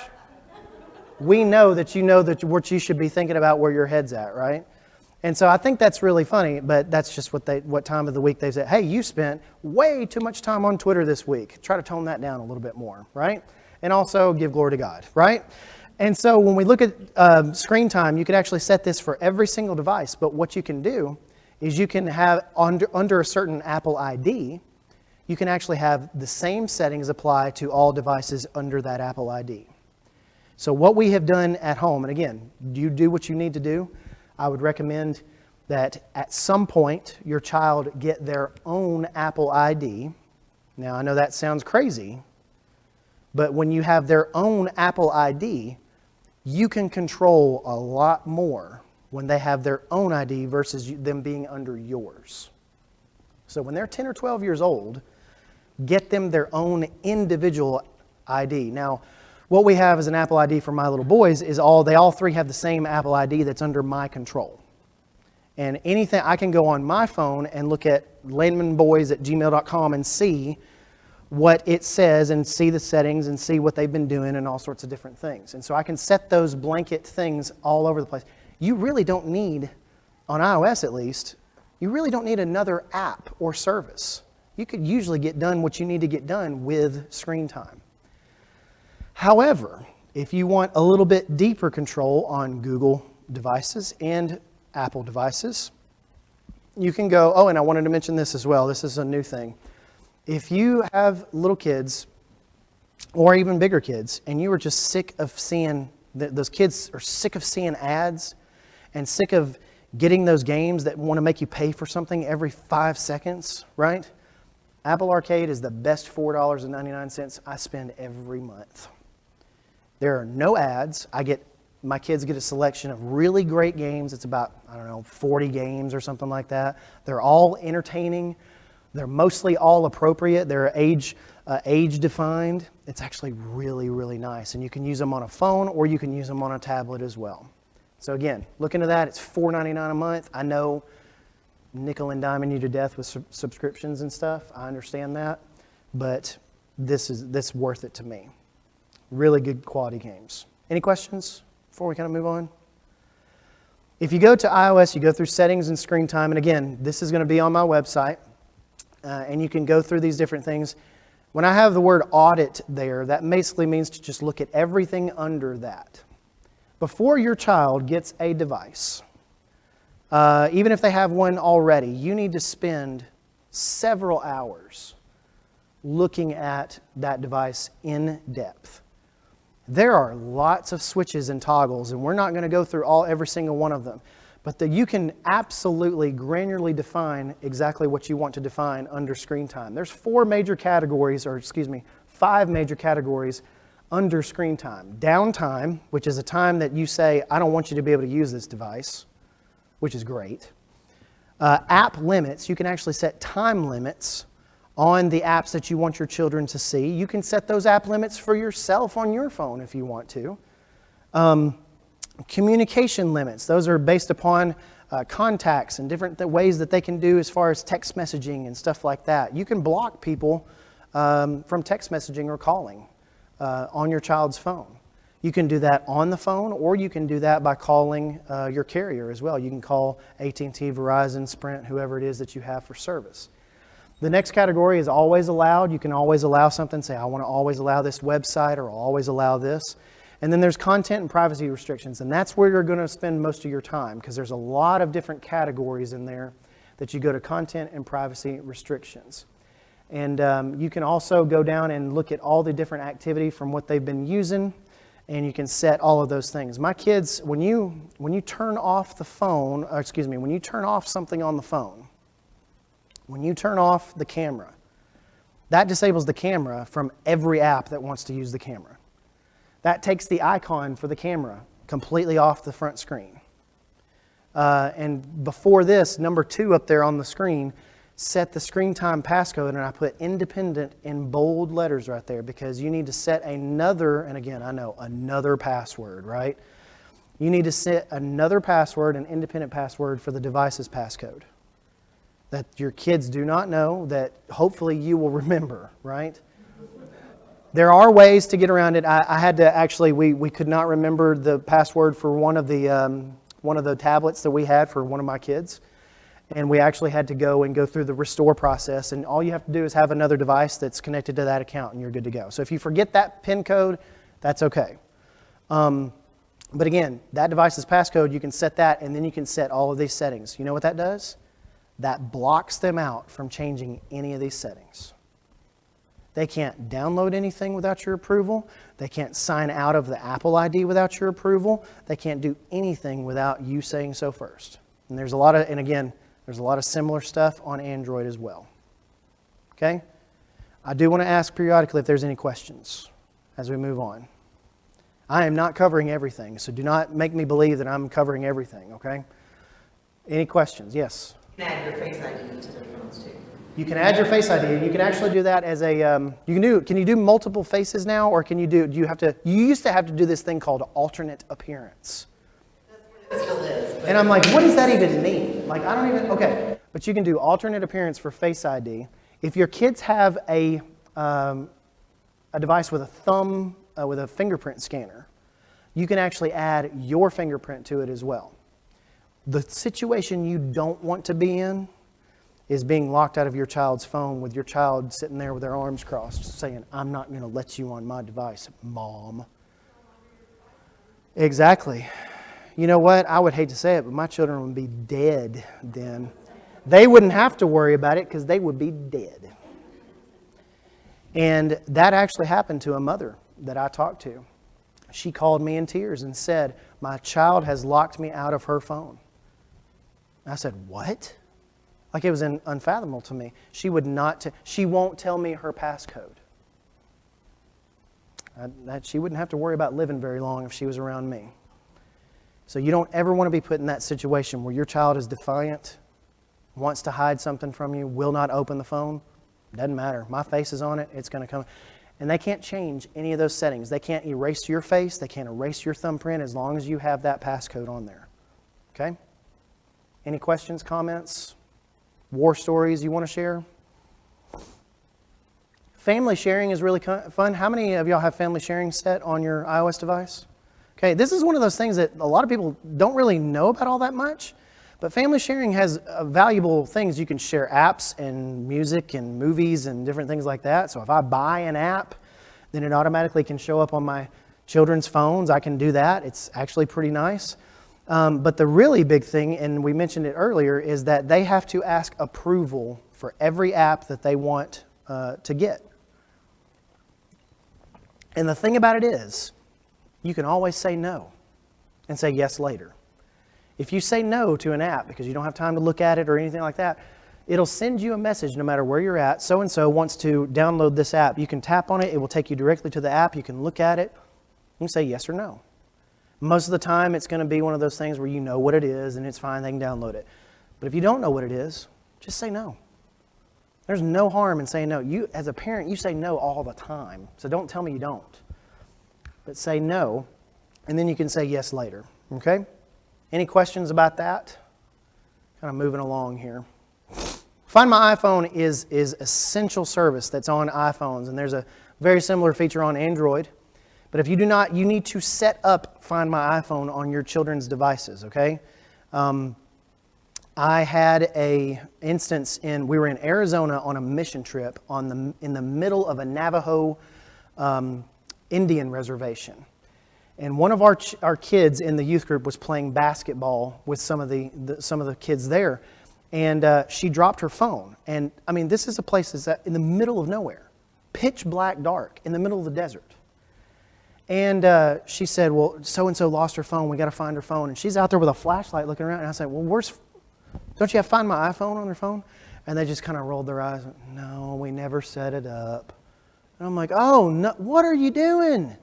It's like free LoJack for your kids. You need to set up Find My iPhone, okay?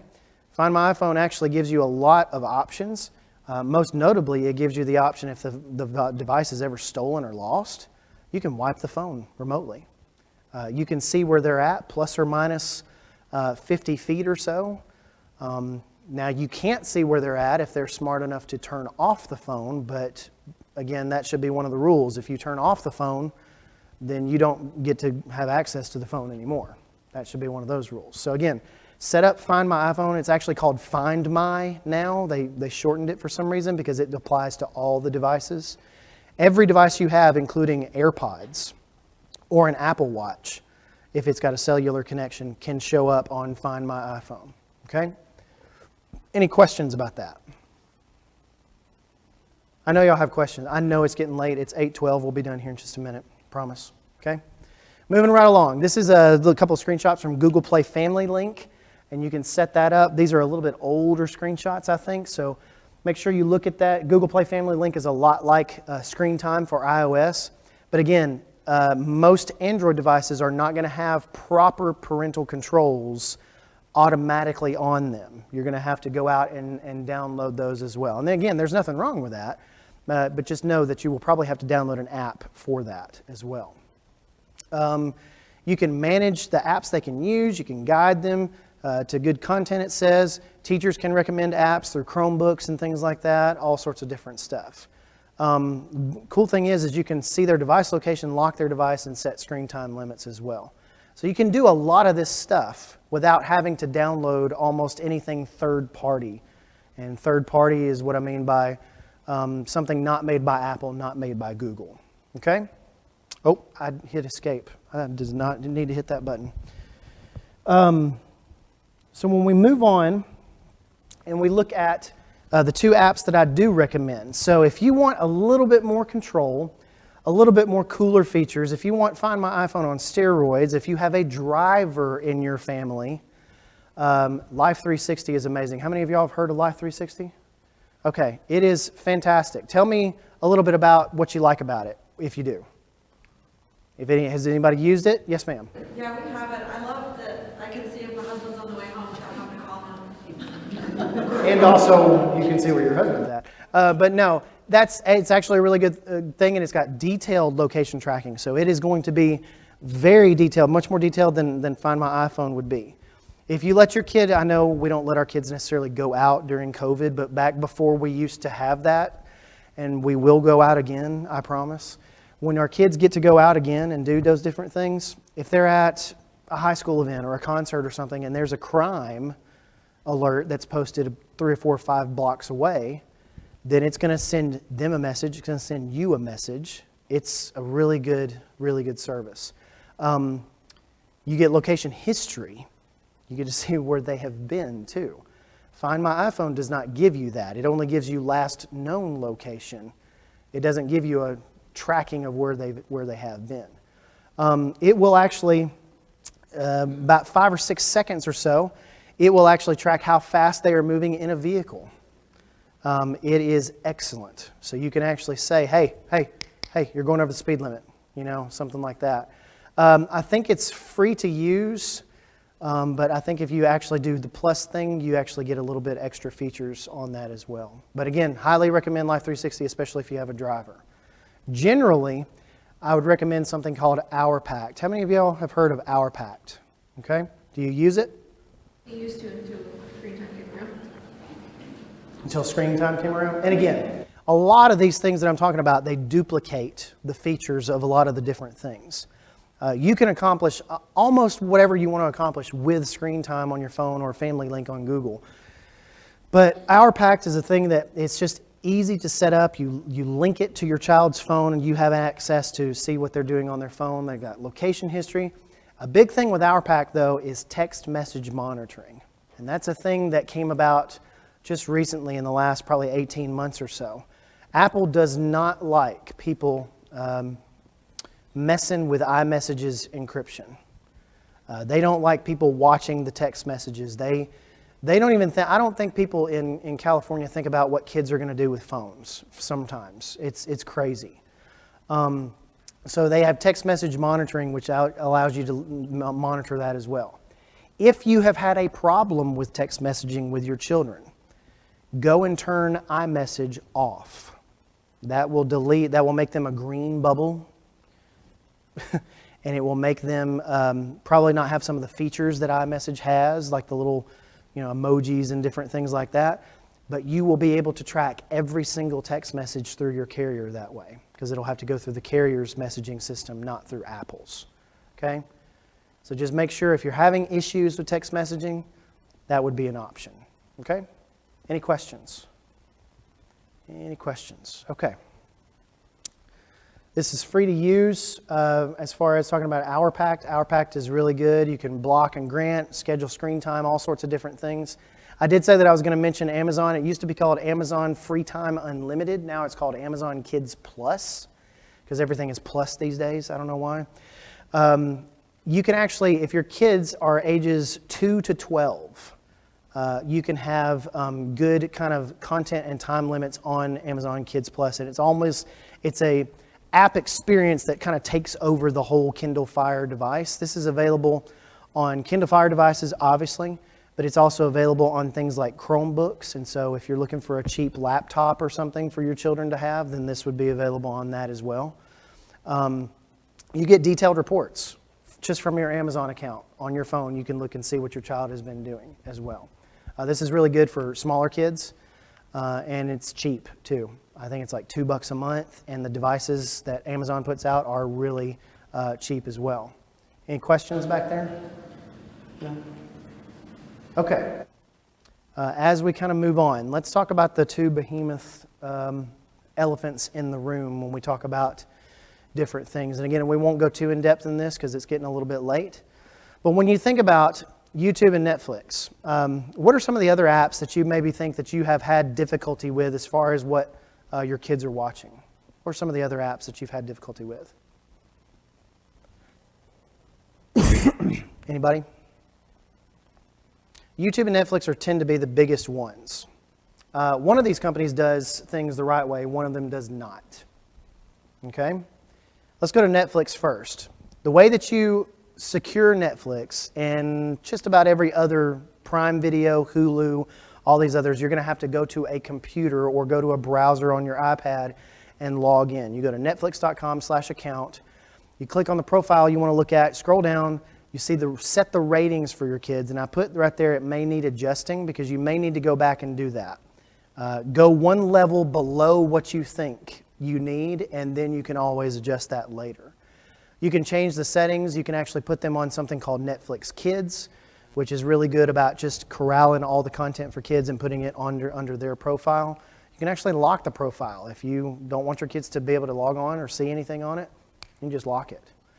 You can restrict any titles you don't want your kids watching. I cannot confirm or deny that I have put Dora the Explorer on my child's because I don't want to hear Dora anymore. Okay?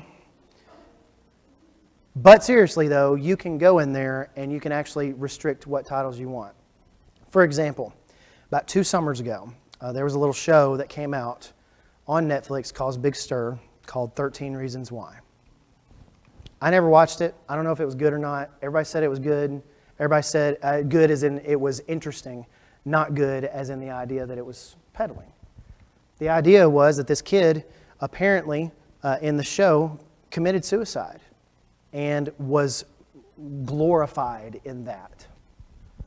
That's not something I want my kids to be learning. And if you had TV 13, or was it TV 14? If you had TV 14 category put up, the first thing that a kid saw on Netflix was 13 Reasons Why, TV 14. Really? Well, if I want to do and restrict those titles, I can go in there and type in and it will auto-complete. If you put 13 and it says 13 Reasons Why, you click on it, it'll add it to the list. That means if your kid searches for it, it will not come up. That means if your kid, if it's supposed to be there on the splash screen when they come up, it's not going to show up. If there's you can make a list as long as you want of restricted titles that you don't want them to see. I like that. It's really cool. So again, look into that. Any questions on Netflix before we move on? I am moving a little bit faster. It's getting a little bit later. So this is just kind of showing you what to do. You go here, you select those different things, you kind of scroll down, and then you go and you can select those things. I have got, y'all ever seen that show Horrid Henry? It's awful. It's an old cartoon apparently, and my kid got on it one day and I saw something and I was like, no, we're not watching this. And so I've got a bunch of restricted titles on their profile as well. And they're not able to get on the Netflix app on our Apple TV without my passcode as well. And so again, all these different passcodes, but there's one TV passcode that they can't get on anything until I say so. Okay. This is a screenshot from my YouTube on my iPad. Now, it doesn't look like anything is amiss. What I do right here, let's see if I got a laser here. I'll click that little icon at the top right here. And this usually goes for the iPhone app as well as the Android app. But if I click this little account icon right there, it will take me to this box that you see over the videos again and everything. If I scroll down on that box, or it takes me to the settings, you see here clear watch history, clear search history, which is dangerous in and of itself. Pause watch history, pause search history. I didn't have to put in a passcode. I didn't have to put in my account password. I didn't even have to put in a PIN number to get to this screen. It was 2 taps away.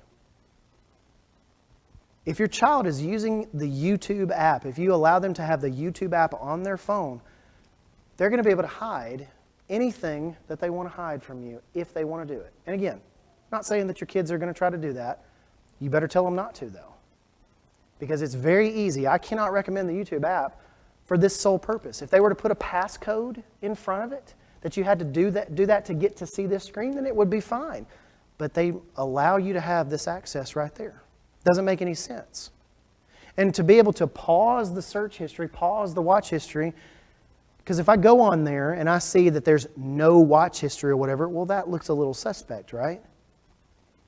But if I'm able to pause that and not show my parents what I've been searching and then go back and unpause it, it's not a good idea. So, again, I cannot recommend the YouTube app. What I do recommend is if your kids want to watch YouTube, they watch it on the browser.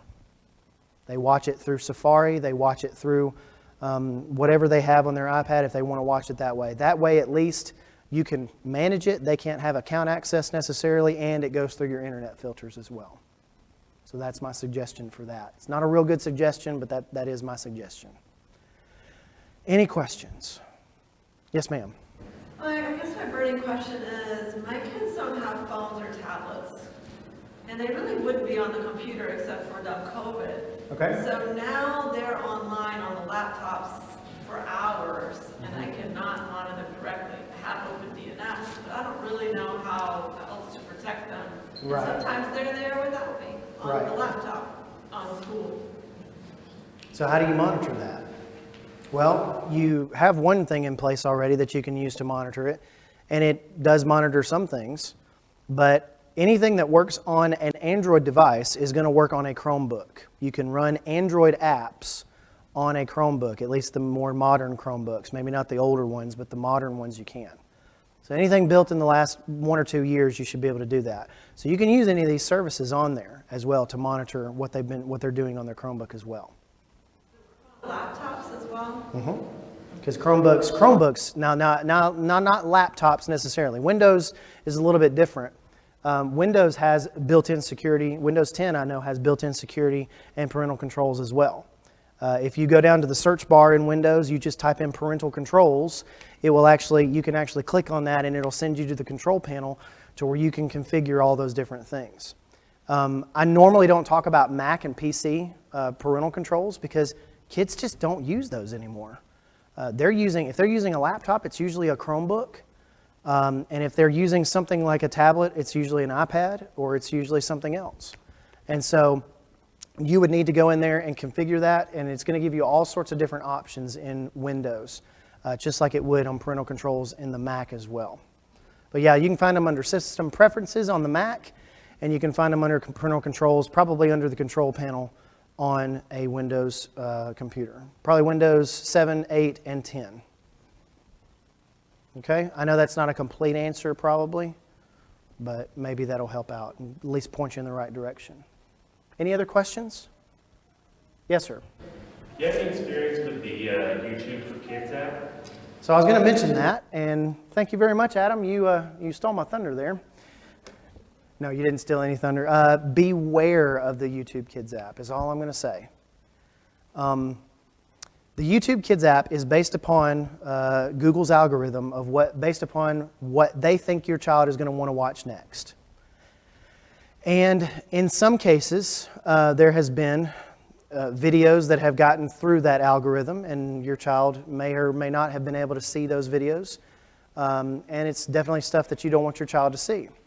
Sometimes, see, and this is, what do we got going on here? YouTube Kids is a good idea, but it's not very well managed by Google and YouTube right now. I don't recommend it. We got my kids off of YouTube Kids several months ago. When the pandemic set in and we were in our houses for 2 months, we finally decided we're not doing YouTube Kids anymore, because they just, within 2 or 3 videos, we gave them the iPad for an hour or two. Within 2 or 3 videos, it was coming to stuff that we didn't want them to hear.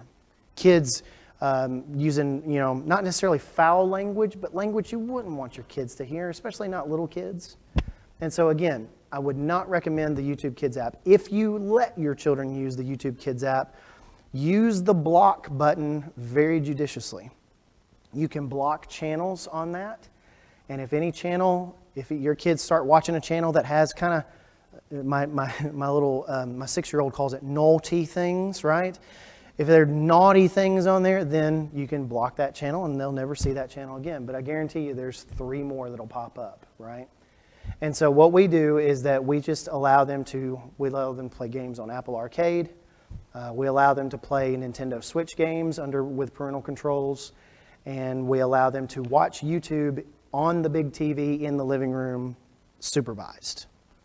And that's under my wife's account. She's got a kid's account on that as well. So I know that's not necessarily maybe what you wanted to hear or know, but that's my recommendation, is just really beware of YouTube Kids. Just because it has kids attached to it does not mean it's all good, okay?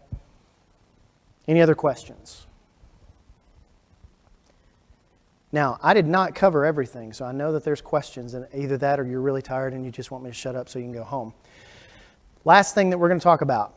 If you have really big problems that you cannot tackle, I would invite you to call your carrier. You call AT&T or call Verizon or whoever you have for cell phone service. Do not walk into a store and expect them to solve your problems, because that's the first thing that people do most of the time. Those people, and God bless them, they're there to sell phones, not to fix them. And so you call customer service. I have had a lot of success personally and with other people. Talking with AT&T, talking with Verizon, they're incredibly helpful most of the time. And they can do all of these things and more. You can get transcripts from text messages that go over their network. You can get all sorts of different data as long as you're an authorized user on that account. So if you're encountering issues, if you've got somebody that's harassing your child, if you've got somebody that's doing different things, you can call that and block that at the carrier level, okay? Any questions? Anything I didn't cover? I know I covered a lot, but again, this is just the tip of the iceberg with this kind of stuff. This whole workshop is designed to kind of just point you in the right direction and let you go and do most of the work at home. So has this been helpful to you? I appreciate you very much. I appreciate you being here. Again, I want to ask one more time, questions, comments? My my Marine Corps instructors sometimes used to say gripes, moans, or complaints. Okay? Again, thank you so much for being here. Let's have a prayer, and then we will end. I know it's 8:30. That's probably later than you expected to be here. I really appreciate you being here, though. Thank you very much. Let's say a prayer, and we'll be done for the evening. If you've got any additional questions for me, I'm going to be hanging out up here for probably a while, so just come up here and talk if you'd like to. Okay, let's pray.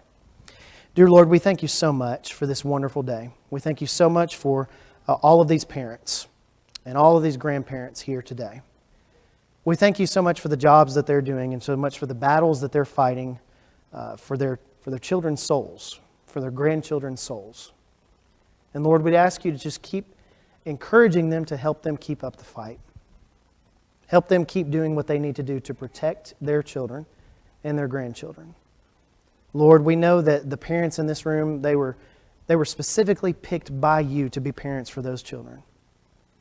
We know that for a fact. And Lord, we'd ask that you give us help to do this and and train them up as you would have them to be trained in your church and in your word. Lord, we thank you so much for the resources that we have. We thank you so much for the technology that we have. But we have to be able to manage it and watch it, and help us to do that, please. Help us to have patience. Help us to have endurance with this. Help us to say the things that need to be said, even if they're hard, to our children. Lord, we thank you so much for your Son, Jesus. We thank you so much for His dying on the cross to save us from our sins. And it's in His name that we pray this prayer. Amen. Thank you all very much. Again, if you have other questions, come and see me. I look forward to talking to the teens tomorrow night. Thank you so much.